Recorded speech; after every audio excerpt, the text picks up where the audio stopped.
गरीब बहू का जादुई घास का एसी। एक छोटे से गांव में सरिता अपनी बहू और अपने गरीब परिवार के साथ रह रही थी। बेटा, आज हमें ये रात को सारा काम खत्म करना होगा, कल ये सारा ऑर्डर का सामान जाएगा। माँ, मैं तो कोशिश कर ही रहा था लेकिन घास ही खत्म हो गई। अब आप ही बताओ ना, मैं क्या करूँ। हमारे पास और कोई चारा नहीं है, हमें जंगल से और घास काट कर लानी होगी। इस समय जंगल में जाने का फायदा नहीं है, कभी भी कुछ भी हो सकता है। जंगली जानवर रात के समय ही बाहर निकलते हैं। अजय बिल्कुल सही कह रहा है बहू। अरे माँ जी, हम दो लोग अगर जाएंगे तो कोई जानवर पास नहीं आएगा, और फिर इतनी जल्दी कोई जानवर हमला नहीं करता। हमें ये ऑर्डर कल देना है, आप ये भी तो सोचिए। लेकिन बहू। माँ जी, आप चिंता मत कीजिए, कुछ नहीं होगा। बस आप बच्चों के पास ही रहना और उनका ख्याल रखना। अगर ये ऑर्डर नहीं गया तो बच्चों के लिए हम गर्मी से बचने के लिए कूलर भी नहीं खरीद पाएंगे। सरिता की बहू भाविका और उसका बेटा, वो तीनों घास से पंखे कूलर बनाने का काम किया करते थे, इसलिए उन्हें घास की जरूरत पड़ती थी। वह आधी रात के समय जंगल में जाते हैं। भाविका, जरा से भी हलचल हुई तो मुझे बता देना, कभी भी कुछ भी हो सकता है। ठीक है जी, मैं आपको बता दूंगी। अजय और भाविका दोनों ही जंगल में घास काट रहे होते हैं, तब उन्हें झाड़ियों से आवाज आने लगती है। क्या तुमने भी वहां से कोई आवाज सुनी है? हाँ जी, मैंने भी सुनी है। मैंने तुम्हें कहा था ना, इस समय आना ठीक नहीं है। चलो देखते हैं उधर क्या है। भाविका और अजय झाड़ियों के पास जैसे ही जाते हैं, उन झाड़ियों के पीछे से एक आदमखोर भेड़िया निकलता है। भाविका, भागो यहाँ से, यहाँ पर तो बहुत खतरनाक भेड़िया है। अजय और भाविका दोनों अपनी जान बचाकर भागने लगते हैं। अजय, अब हम लोग क्या करें? कहीं भेड़िए ने हमें खा लिया तो? रुकना मत, बस भागती जाओ।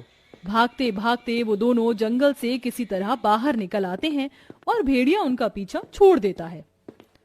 जान बची तो लाखों पाए, लौट के बुद्धू घर को आए। रास्ते में चलते हुए आधी रात के समय उन्हें गांव के एक कूड़े के ढेर के पास एसी पड़ा हुआ नजर आता है। अरे देखो जी, यहाँ पर एसी पड़ा है।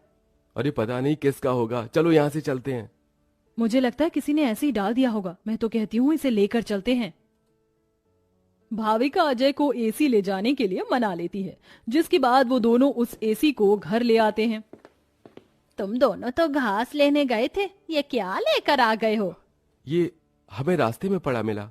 जब हम कूलर पंखे बना लेते हैं तो एसी भी बना सकते हैं।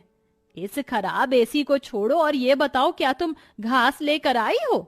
सरिता के ये बोलने के बाद जंगल की दुर्घटना के बारे में दोनों बताते हैं, जिसे सुनकर सरिता हैरान रह जाती है। अच्छा, इसका मतलब बहुत बड़ी मुसीबत से बचकर आए हो तुम दोनों, और साथ में ये कचरा उठाकर ले आए। वह तीनों बहुत ज्यादा परेशान हो जाते हैं। कल का ऑर्डर पूरा करने के बाद उन्हें कुछ पैसे मिल जाते, लेकिन घास न होने की वजह से उनका ऑर्डर पूरा नहीं हो पाता और वह ऑर्डर कैंसिल हो जाता है।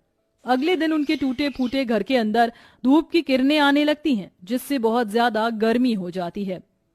हे भगवान, कितनी गर्मी लग रही है, घर में पंखा भी नहीं चल रहा है। मुझे भी बहुत गर्मी लग रही है। पिताजी पिताजी, हमें बहुत गर्मी लग रही है, हमारे घर में एक पंखा भी ठीक से नहीं चलता। बेटा, थोड़ा सा सब्र रखो, कुछ दिनों में मेरे पैसे मुझे मिल जाएंगे, तो मैं घर के अंदर एक अच्छा सा पंखा लगवा दूंगा। हमारा वो ऑर्डर तो कैंसिल हो गया, लेकिन सुबह में घास ले आई थी मैं। चलिए गांव वालों के कूलर और पंखे में घास लगा देते हैं, उससे कुछ तो पैसे आएंगे। हाँ, तुमने सही कहा। भाविका और अजय दोनों मिलकर पुराने कूलरों के अंदर घास लगा रहे होते हैं, और यहाँ घर में राजू दिशा गर्मी से परेशान हो रहे होते हैं। काश कि हमारे घर में भी कोई एसी होता। तभी दिशा की नजर उसके पिता के लाए हुए एसी के ऊपर पड़ती है। अरे राजू, जरा इसे देखो, लगता है पिताजी हमारे लिए एसी लेकर आए हैं, पर उन्होंने ये एसी अभी तक क्यों नहीं लगाया? क्योंकि ये एसी खराब है, बस इसीलिए। कल रात तुम्हारे माता पिता को यह कूड़े करकट में मिला था। ये सुनने के बाद राजू इस बात से तो खुश होता है कि उसके पिताजी पुराना ही सही, कम से कम एक एसी तो घर पर लेकर आए। कुछ देर बाद वह अपने दोस्तों के पास खेलने चला जाता है। ढोलू ढोलू, कहाँ हो तुम? चलो खेलते हैं। आज मैं नहीं आ सकता, बहुत गर्मी है, और इतनी गर्मी में मेरा मन नहीं कर रहा है आने का, क्योंकि मेरे घर के अंदर एसी लगा हुआ है। मैं उसकी ठंडी हवा में ही बैठना चाहता हूँ।